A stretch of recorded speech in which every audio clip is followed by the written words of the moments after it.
Oduu ijoo biyyoonni Afrikaa qabeenya uumamaa qaban waliif qooduun fayyadamnaan fakkeenya badhaadhinaa walakkaa jaarraa 21ffaa ta'uu akka danda'an Ministeerri Muummee Itoophiyaa Dr. Abiy Ahmed himan.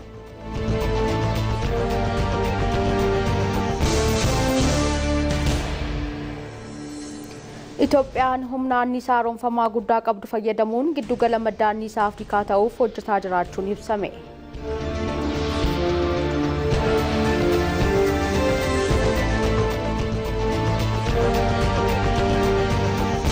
Odeeffannoo maddeen alaa keessaa balaa sigigaa lafa Riippaabilika Dimokiraatawaa Koongootti mudateen lammiileen 200 ta'an du'uun himame.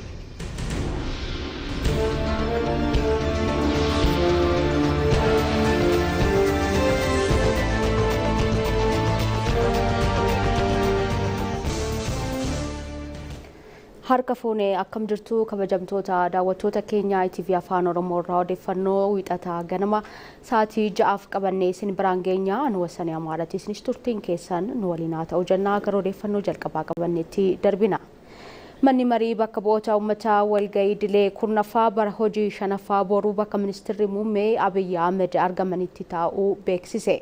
Ministeerri Muummee Abiy Ahmed walgahii idilee guyyaa boruu taa'amu kana irratti argamuun ibsa kennuus jedhamee jira. Manni marichaa walgahii idilee kanaan deebii fi ibsaa Ministeerri Muummee Abiy Ahmed gabaasa raawwii ji'oota 6 mootummaa federaalaa kan bara 2018 irratti dhiyeessan kan dhaggeeffatu ta'as jedhamee jira. Korporeeshiniin Biroodkaastingii Itoophiyaa walgahii mana marichaa karaa filannoo televezyiinii, reediyoo fi dootistiriimiin kallattiin kan tamsaasu ta'a.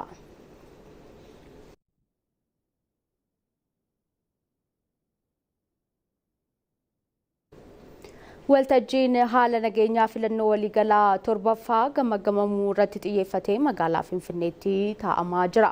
Waltajjicha irratti kan argaman walitti qabduun boordii filannoo biyyaalessaa Meelaata Warqaa Haayiluu galmee kaadhimamtoota Amajjii 1 hanga Guraandhala 1 turuun hanga ammaatti dhuunfaan kaadhimamtoonni 41 akkasumas qindoomina garaan 3 immoo 15 galmaa'uu himanii jiru. Haalli nageenyaa iddoowwan filannoon itti gaggeeffamu diimaa, keelloo fi magariisaan adda baafamuu kan ibsan walitti qabduun boordichaa gabaasa haala nageenyaa kanarrattis qaamolee qooda fudhattoota waliin kan mari'atamu ta'us ibsanii jiru. Haalli nageenyaa yeroodhaa gara yerootti kan jijjiiramu ta'uu isaatiin haalota haaraa jiran bu'uureeffachuudhaan filannoo waliigalaa torbaffaaf qophiin kan itti fufu ta'us dubbatanii jiru. Waltajjii marii kanarratti kantiibaa magaalaa Finfinnee Adaanech Abeebee dabalatee hooggantoonni naannolee qaamoleen nageenyaa fi paartileen siyaasaa argamaniiru jechuun AFP'n gabaasee jira.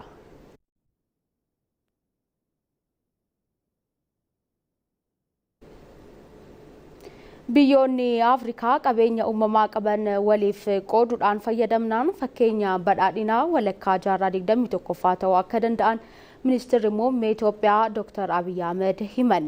Itoophiyaan biyyoota Afrikaa bahaa humna ibsaa, daandii fi kanneen biroon walitti hidhuuf hojii fakkeenyummaa qabu hojjechaa jiraachuus ibsanii jiru. Saxxoota Shoomaa gabaasattaa nu qindeessee jira.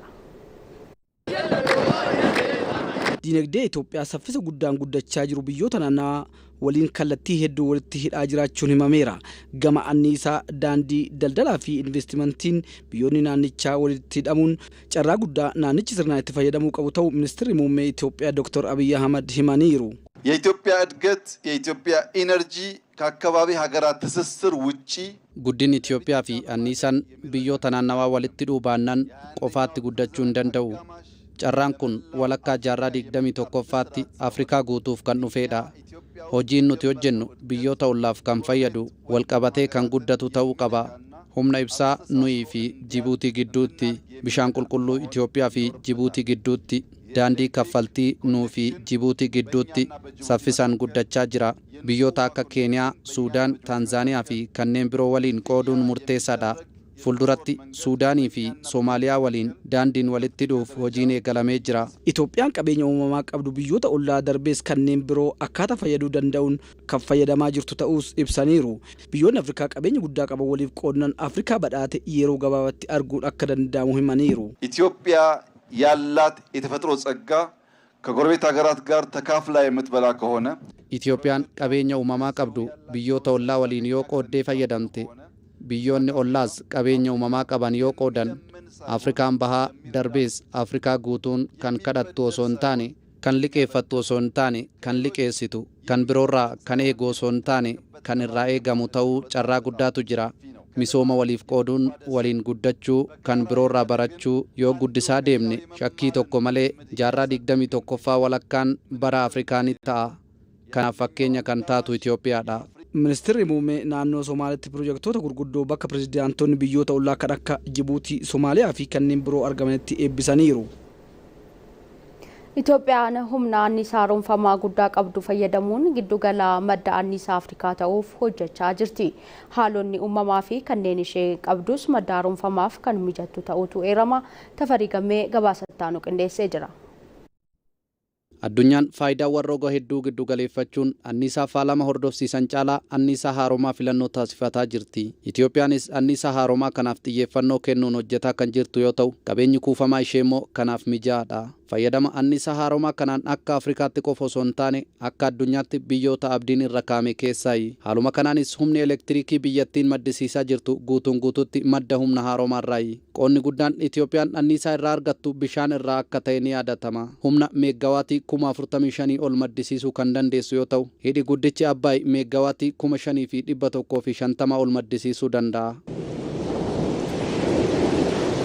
Dabalataanis gibee lakkoofsa 1 fi 2 akkasumas hidhi Kooyishaa madda anniisaa biyyattii dachaan dabalanii jiru. Itoophiyaan humna elektiriikii hidhoota kanneenii walitti hidhamiinsa qaxanaatiifis fayyadamaa jirti. Yeroo ammaas biyyoota ollaatti humna elektiriikii gurguraa jirti. ኢትዮጵያ ሁሌም የአፍሪካ መቀመጫ ብቻ ሳይሆን ለአፍሪካውያን አብሮ የመጠቀሚያ አብሮ የማደጋ ማዕከልም ናት። yeroo mara Itoophiyaan teessoo gamtaa Afrikaa qofa osoo hin taane giddugala waloon guddachuu waloon fayyadamuuti. Walitti hidhamiinsa qaxanaa jennee kan ilaallu ijaarsa yaa gara gadiitiifis walqixa ta'e ijaaruudhaani. Hubannoon dogoggoraa jiraachuu danda'a. Nu bira garuu hubannoo fi ilaalchi qulqulluu ta'etu jira. Itoophiyaan ፕሮጀክtii namarratti xiyyeeffate. ፕሮጀክtii hundaaf hundaan ta'e hojjetti. ከዚህ በፊት በአመት የምናገኘው የውጭ ሬቨኑ በዶላር 67 ሚሊዮን ዶላር አካባቢ kanaan dura galiin alaa argachaa turre doolaara miliyoona 60 hanga 70 ture. Amma dachaa hedduun guddisaa jirra. Bara kana doolaara miliyoona 450 fi hanga 500tti arganna jennee eegna. Itoophiyaan madda anniisaa bishaan irraa argattu malees bubbeedhaan, albuudanii fi hurkaan yookiin ji'ootarmaaliidhaan humna guddaa akka qabdu qorannaaleen ni mul'isu. Biyyattiin humna anniisaa naannawa waliin wal simu maddisiisuun faalama kaarbanii hir'isuuf tattaaffii taasisaa jirti. Kunis waliigalteewwan dhaabbanni mootummoota gamtoomanii jijjiirama qilleensaaf fala kaa'uuf kaayyeeffate dhugoomsuuf imala fakkeenyummaan waamamuudha.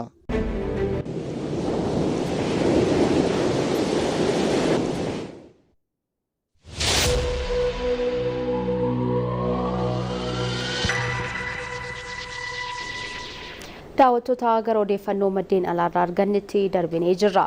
Balaa sigigaa lafa Riippaabilikaa Dimokiraatawaa Koongootti mudateen lammiileen 200 ta'an du'uun himamee jira. Balichi kutaa kaaba Kiivuu naannawaa magaalaa Ruwaayaa jedhamutti uumame. Naannawichi albuudaan kan beekamu yoo ta'u, garee fincilaa M23 jedhamu jalatti argama. Keessattuu albuuda koobaaltii fi taantaalimiin kan badhaadhe ta'uunis eeramee jira. Lammiilee balichaan du'aaf saaxilaman keessaa hedduun isaanii kanneen albuuda baasaa turan ta'uunis ibsamee jira. Naannawichi gaarreewwaniin kan marfame ta'uusaa fi rooba cimaarra deddeebiin roobuun balaa sigigaa lafaaf saaxilamoo ta'uunis himamee jira.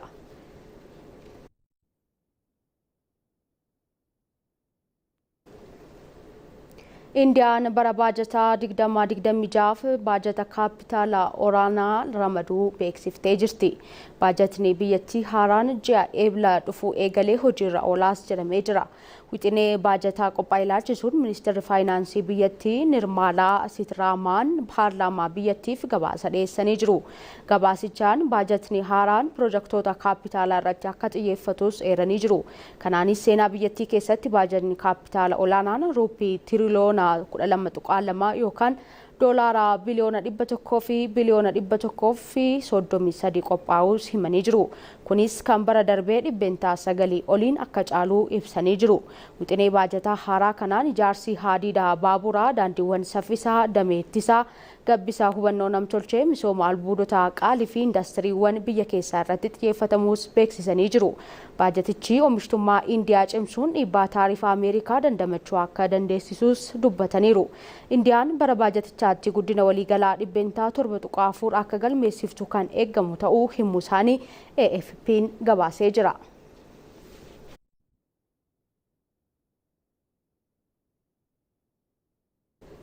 Daawwattoota gara odeeffannoo ispoortii guyyaa kanaaf qabannetti darbina. Pirimeer Liigii Ingilaandiin Maanchister Siitii fi Tootenaam walqixa yoo ba'an Aston Villa